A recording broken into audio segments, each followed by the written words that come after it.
ಇಲ್ಲೊಂದು ಹೆದ್ದಾರಿ ಜನರಿಗೆ ಅನುಕೂಲ ಆಗುವ ಬದಲು ಅನಾನುಕೂಲವೇ ಆಗ್ತಾ ಇದೆ. ದೊಡ್ಡ ದೊಡ್ಡ ಪಟ್ಟಣಗಳಿಗೆ ಸಂಪರ್ಕ ಸಾಧಿಸುವ ರಸ್ತೆಯ ಮಂದಗತಿಯ ಕಾಮಗಾರಿಯಿಂದ ಸಾರ್ವಜನಿಕರು ಹೈರಾಣರಾಗಿದ್ದಾರೆ.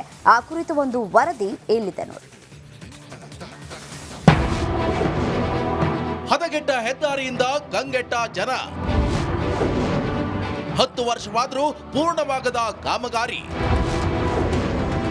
ಆಮೆಗತಿಯ ಕೆಲಸದ ವಿರುದ್ಧ ಜನಾಕ್ರೋಶ. ಈ ದೃಶ್ಯಗಳನ್ನ ಒಮ್ಮೆ ನೋಡಿ. ಅಲ್ಲಲ್ಲೇ ಬಿದ್ದ ಸಿಮೆಂಟ್ ಬ್ರೇಕ್ಸ್, ರಸ್ತೆ ಪಕ್ಕದಲ್ಲಿ ನಿಂತ ಹಿಟಾಚಿ, ಮಳೆಯಿಂದ ರಸ್ತೆ ತುಂಬಾ ಕೆಸರು, ರಸ್ತೆ ದಾಟಲು ಜನರ ಪರದಾಟ. ಇದು ಹೆಸರಿಗೆ ಮಾತ್ರ ಹೆದ್ದಾರಿ, ಆದರೆ ಹೈವೇಗೆ ಇರಬೇಕಾದ ಒಂದು ಕುರುಹು ಇಲ್ಲಿಲ್ಲ.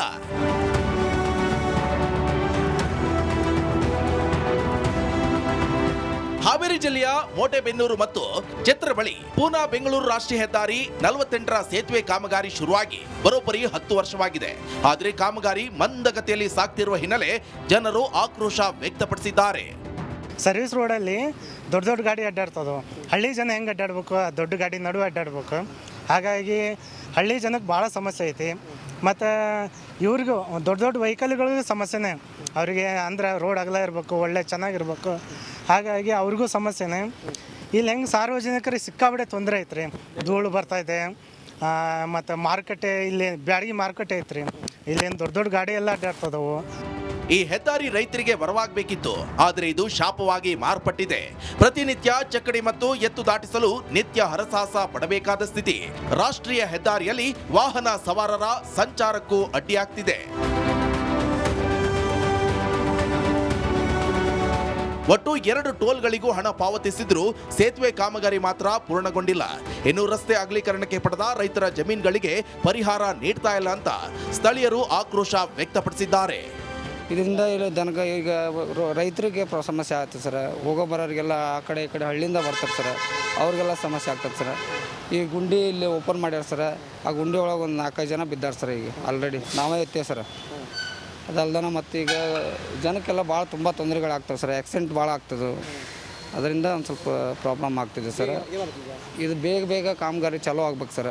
ಇದು ಒಂದು ಆಶೆ ಸರ್. ಒಂದು 10 ವರ್ಷದಿಂದ ಆಯ್ತು ಸರ್. ಇದು ಸಮಸ್ಯೆ ಹಿಂಗೆ ಐತೆ ಸರ್. ಹಾವೇರಿಗೆ ಹೊಸದಾಗಿ ಆಯ್ಕೆಯಾಗಿರುವ ಸಂಸದ ಬಸವರಾಜ ಬೊಮ್ಮಾಯಿ ಈ ಕಡೆ ಗಮನ ಹರಿಸಬೇಕಿದೆ. ಆದಷ್ಟು ಬೇಗ ಸೇತುವೆ ಕಾಮಗಾರಿ ಪೂರ್ಣಗೊಳಿಸಿ ಜನರ ಕಷ್ಟಗಳಿಗೆ ಮುಕ್ತಿ ನೀಡಬೇಕಿದೆ. Maruti BM, republic Kannada, Haveri. ಪುರಸಭೆ ಪೌರ ಕಾರ್ಮಿಕರಿಂದ ದಿಢೀರ್ ಪ್ರತಿಭಟನೆ. ಎಲ್ಲ ಘಟನೆಗಳು ನಡೆದಿದ್ದು ಬೆಳಗಾವಿ ಜಿಲ್ಲೆಯ ಅಥಣಿಯಲ್ಲಿ. ಸರ್ಕಾರಿ ಜಾಗ ಒತ್ತುವರಿ ತೆರವಿಗೆ ವಿಚಾರವಾಗಿ ಚರ್ಚೆ ಮಾಡುವಾಗ ಮಾತಿಗೆ ಮಾತು ಬೆಳೆದಿದೆ. ಪುರಸಭೆ ಕಚೇರಿಯಲ್ಲಿ ವಕೀಲರು ಮತ್ತು ಮುಖ್ಯಾಧಿಕಾರಿ ನಡುವೆ ಗಲಾಟೆಯಾಗಿ ಮಾರಾಮಾರಿ ನಡೆದಿದೆ. ಮುಖ್ಯಾಧಿಕಾರಿ ಅಶೋಕ ಗುಡಿಮನಿ ಮೇಲೆ ನ್ಯಾಯವಾದಿ ಮಿತೇಶ್ ಪಟ್ಟಣ ಹಲ್ಲೆ ಮಾಡಿ ಕೊಲೆ ಬೆದರಿಕೆ ಹಾಕಿದ್ದಾರೆ ಎಂಬ ಆರೋಪ ಕೇಳಿಬಂದಿದೆ. ಇನ್ನು ಗಲಾಟೆಯಲ್ಲಿ ಮುಖ್ಯಾಧಿಕಾರಿ ಅಶೋಕ ಗುಡಿಮನಿ ಅಸ್ವಸ್ಥಗೊಂಡು ಅಥಣಿ ಸರ್ಕಾರಿ ಆಸ್ಪತ್ರೆಯಲ್ಲಿ ಚಿಕಿತ್ಸೆ ಪಡೆದಿದ್ದಾರೆ. ಬಳಿಕ ನನಗೆ ಜೀವ ಭಯ ಇರುವ ಕಾರಣ ದೂರು ದಾಖಲು ಮಾಡುವ ಬಗ್ಗೆ ಆಲೋಚನೆ ಮಾಡ್ತಿರುವುದಾಗಿ ತಿಳಿಸಿದ್ರು.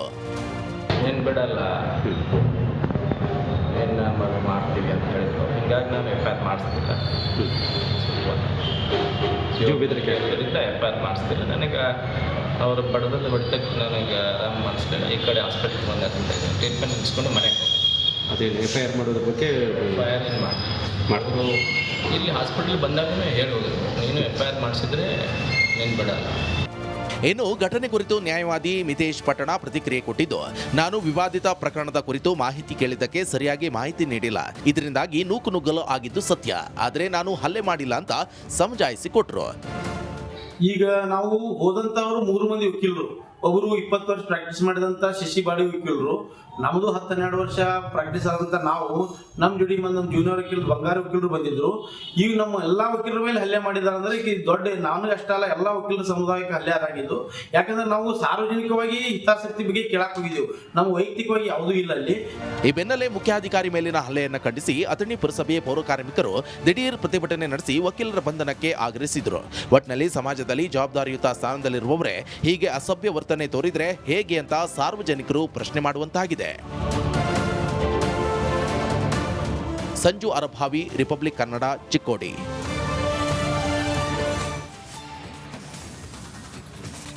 ಹಲೋ ನಮಸ್ತೆ. ರಿಪಬ್ಲಿಕ್ ಕನ್ನಡಗೆ ಸ್ವಾಗತ. ನಾನು ರಮ್ಯಾ ರಮೇಶ್. ಬಡವರು ಹಸಿವನ್ನ ನೀಗಿಸುವುದಕ್ಕೆ ಸರ್ಕಾರ ಅನ್ನಭಾಗ್ಯ ಯೋಜನೆಯನ್ನ ಜಾರಿ ಮಾಡಿದೆ. ಆದರೆ ಇಲ್ಲಿ ಬಡವರ ಹೊಟ್ಟೆಯನ್ನ ಸೇರಬೇಕಾದಂತಹ ಅನ್ನಭಾಗ್ಯ ಅಕ್ಕಿ ದಂಧೆಕೋರರ ಪಾಲಾಗ್ತಾ ಇದೆ. ಅಕ್ಕಿ ಸಾಗಿಸಲು ಖದೀಮರು ಖತರ್ನಾಕ್ ಪ್ಲಾನ್ ಅನ್ನ ಮಾಡ್ಕೊಂಡಿದ್ದಾರೆ. ಹಾಗಿದ್ರೆ ಖದೀಮರ ಆ ಕರಾಮತ್ತು ಏನು ಅಂತೀರಾ? ಹಾಗಿದ್ರೆ ಈ ಸ್ಟೋರಿ ನೋಡಿ.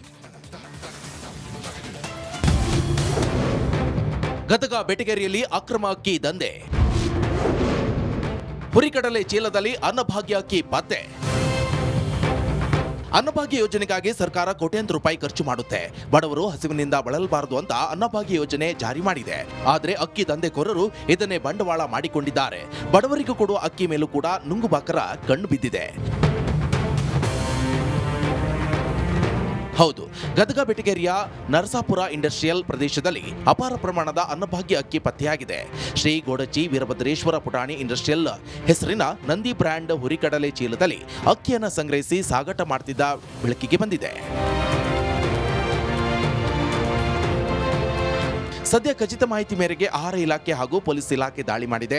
61,000 ಮೌಲ್ಯದ ಸುಮಾರು 52 ಚೀಲದಲ್ಲಿ 18 ಕ್ವಿಂಟಲ್ ಅಕ್ಕಿಯನ್ನು ವಶಕ್ಕೆ ಪಡೆಯಲಾಗಿದೆ. ಆದರೆ ಈವರೆಗೆ ಅಕ್ಕಿ ವಾರಸುದಾರರು ಯಾರು ಅಂತ ಪತ್ತೆಯಾಗಿಲ್ಲ. ಆದರೆ ಗೋದಾಮು ಮಾಲೀಕ SL ಗದಗ ವಿರುದ್ಧ ದೂರು ದಾಖಲು ಮಾಡಲಾಗಿದೆ. KIDB plot number 3 Narasapura Gadag ಇಲ್ಲಿ ಸುಮಾರು 18 ಕ್ವಿಂಟಲ್ 15 kg ಅಕ್ಕಿ ಅನಧಿಕೃತವಾಗಿ ಅಕ್ಕಿ ಸ್ಟೋರ್ ಮಾಡಿದರು. ಸೊ ಅದನ್ನು ಅಕ್ಕಿ ಏನು ಮಾಡ್ತಾಯಿದ್ದು ಅಂದರೆ ಬೇರೆ ಬ್ರ್ಯಾಂಡಲ್ಲಿ ನಂದಿ ಬ್ರ್ಯಾಂಡಲ್ಲಿ ಮಿಕ್ಸ್ ಮಾಡಿ ಅದನ್ನು ಬೇರೆ ಕಡೆ ಸಾಗಣೆ ಮಾಡೋ ಕೃತ್ಯ ನಡೆದಿತ್ತು. ಅದರ ಮೇಲೆ ನಮ್ಮ ಸಿಬ್ಬಂದಿ ಮತ್ತು ಪೊಲೀಸ್ ಸಿಬ್ಬಂದಿ ಜಂಟಿಯಾಗಿ ದಾಳಿ ಮಾಡಿ ವಶಪಡಿಸಿಕೊಂಡಿದ್ದಾರೆ ಮತ್ತು FIR ಕೂಡ ಆಗಿದೆ ನಿನ್ನೆ ಅದರ ಮೇಲೆ. ಒಟ್ನಲ್ಲಿ ಅನ್ನಭಾಗ್ಯ ಅಕ್ಕಿ ಮೇಲೂ ಕಣ್ಣು ಹಾಕಿದ್ದ ನುಂಗುಬಾಕರು ಸಿಕ್ಕಿಬಿದ್ದಿದ್ದಾರೆ. ಆದರೆ ಈ ದಂಧೆಯ ಕಿಂಗ್ ಪಿನ್ ಯಾರು, ಎಲ್ಲಿಗೆ ಸಾಗಾಟ ಮಾಡಲಾಗ್ತಿತ್ತು ಎನ್ನುವುದು ತನಿಖೆ ಬಳಿಕವಷ್ಟೇ ತಿಳಿದು ಬರಬೇಕಿದೆ. ಮಂಜು ಪತ್ತಾರ, ರಿಪಬ್ಲಿಕ್ ಕನ್ನಡ. ತುಂಗೆ ಮಲಿನವಾಗ್ತಿದ್ದಾಳೆ ಅಂತ ನಿಮ್ಮ ರಿಪಬ್ಲಿಕ್ ಕನ್ನಡ ತುಂಗ ಉಳಿಸಿ ಅಭಿಯಾನವನ್ನು ಹಮ್ಮಿಕೊಂಡು ನಿರಂತರ ಸುದ್ದಿಯನ್ನು ಮಾಡಿತ್ತು. ಸರ್ಕಾರ ಮತ್ತು ಜಿಲ್ಲಾಡಳಿತವನ್ನು ಎಚ್ಚರಿಸುವ ಕೆಲಸವನ್ನು ಮಾಡಿತ್ತು. ಇದೀಗ ಕೊನೆಗೂ ಸರ್ಕಾರ ಎಚ್ಚೆತ್ತುಕೊಂಡಿದೆ. ಈ ಕುರಿತು ಒಂದು ರಿಪೋರ್ಟ್ ಇಲ್ಲಿದೆ ನೋಡಿ.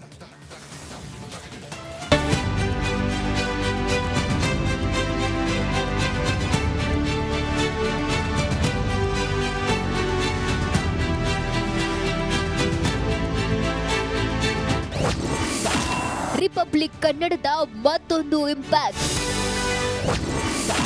ತುಂಗಾ ಮಾಲಿನ್ಯ ತಡೆಗಟ್ಟಲು ಸಮಿತಿ ರಚನೆ. ಗಂಗಾ ಸ್ನಾನ ತುಂಗಾ ಪಾನ ಎನ್ನುವ ನಾಣ್ಣುಡಿ ಇದ್ರೂ ಇದಕ್ಕೆ ತದ್ವಿರುದ್ಧವಾಗಿ ತುಂಗಾ ನದಿಗೆ ತ್ಯಾಜ್ಯಗಳೆಲ್ಲ ಸೇರಿ ಕಲುಷಿತಗೊಂಡಿತ್ತು. ಹೀಗಾಗಿ ತುಂಗಾ ನದಿ ಉಳಿಸುವ ನಿಟ್ಟಿನಲ್ಲಿ ನಿಮ್ಮ ರಿಪಬ್ಲಿಕ್ ಕನ್ನಡ ಸರಣಿ ಸುದ್ದಿ ಬಿತ್ತರಿಸಿ ತುಂಗಾ ಉಳಿಸಿ ಅಭಿಯಾನ ಕೈಗೊಂಡಿತ್ತು. ಸದನದಲ್ಲೂ ನಮ್ಮ ಸುದ್ದಿ ಭಾರಿ ಸದ್ದು ಮಾಡಿತ್ತು. ಸದ್ಯ ಎಚ್ಚೆತ್ತ ಸರ್ಕಾರ ಇದೀಗ ತುಂಗಾ ಮಾಲಿನ್ಯ ತಡೆಗಟ್ಟುವ ಕುರಿತು ಕ್ರಮ ಕೈಗೊಂಡಿದೆ.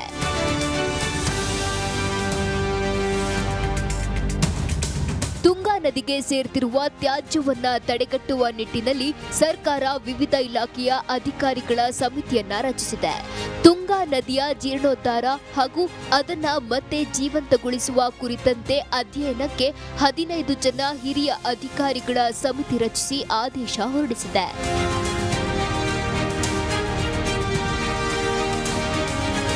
ಕೊನೆಗೂ ರಿಪಬ್ಲಿಕ್ ವರದಿಗೆ ಸರ್ಕಾರ ಅಲರ್ಟ್ ಆಗಿದ್ದಾಯ್ತು. ಸಮಿತಿ ರಚನೆ ಮಾಡಿದ್ದು ಆಯ್ತು. ಕೂಡಲೇ ಸಮಿತಿಯ ಅಧಿಕಾರಿಗಳು ತುಂಗಾ ನದಿ ಮಲಿನವಾಗ್ತಿರೋದನ್ನ ತಡೆಯೋಕೆ ಶಾಶ್ವತ ಪರಿಹಾರ ಒದಗಿಸಲಿ ಅನ್ನೋದೇ ನಮ್ಮ ಆಶಯ. ಕ್ಯಾಮರಾ ಪರ್ಸನ್ ಚಿರಾಗ್ ಜೊತೆ ಭೀಮಾ ನಾಯಕ್, ಎಸ್.